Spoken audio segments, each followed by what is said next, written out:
Bom, pessoal, então vamos indo para a parte final da nossa revisão, agora sobre as questões envolvendo a atmosfera e a sociedade, né? Essa parte a gente já estudou bastante ao longo desse bimestre, né? E diz respeito aos principais impactos sobre a atividade humana na atmosfera. Uma das primeiras coisas que nós temos aqui é a questão da ilha de calor. Então, como eu expliquei para vocês, a ilha de calor é quando a gente tem a concentração das temperaturas mais altas em uma área mais urbanizada, e conforme a gente vai se distanciando dessa área, as temperaturas vão baixando. Então, vocês podem ver como isso acontece nessa linha aqui, ó. Percebam que na linha que está bem acima do centro da cidade, as temperaturas chegam a 33 graus.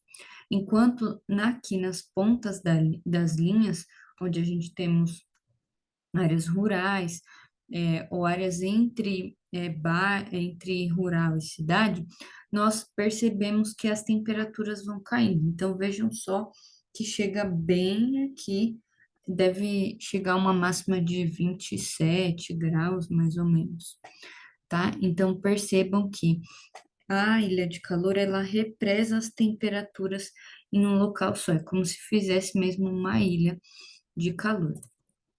E aí, o que explica, né, a ilha de calor é a questão da superfície. Então, nas cidades, a gente tem muito asfalto que absorve a radiação solar de forma muito rápida, absorve e libera também de forma muito rápida.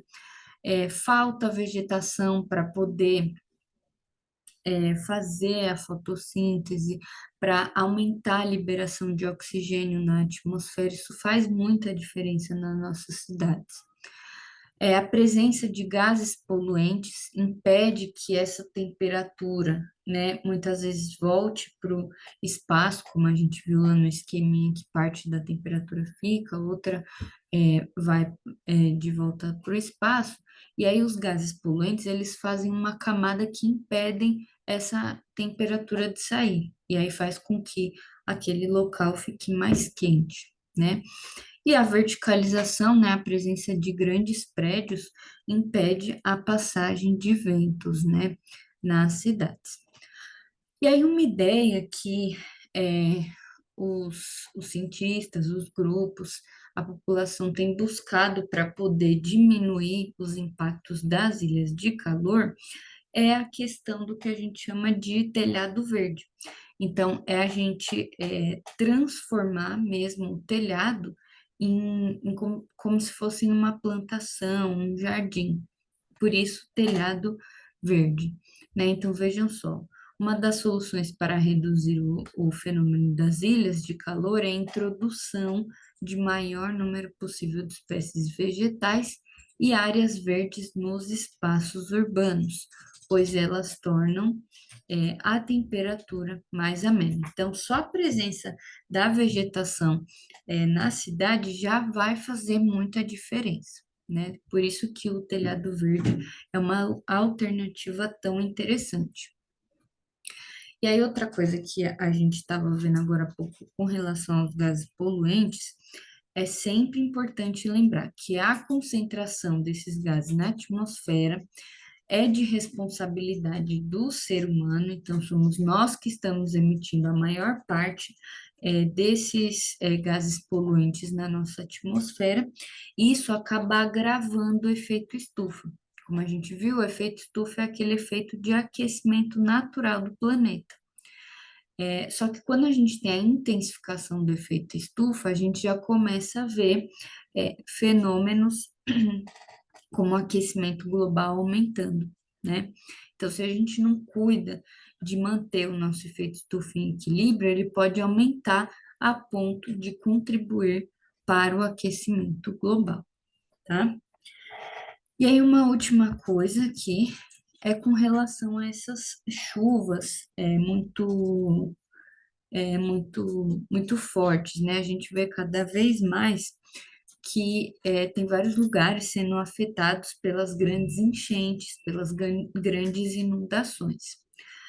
Essa, esse impacto ele está muito relacionado àquela questão que a gente viu da impermeabilização.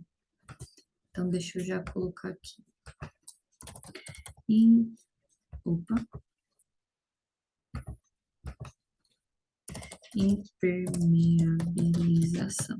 Então, quando a gente coloca asfalto em tudo, a gente impede que o solo ele absorva esse líquido, ele absorva a água, né? E aí que as ruas, as cidades começam a encher de água, né? Então, se a gente tivesse um solo menos impermeabilizante, muito provavelmente a gente não teria tantos problemas com relação às inundações, né? Aos alagamentos.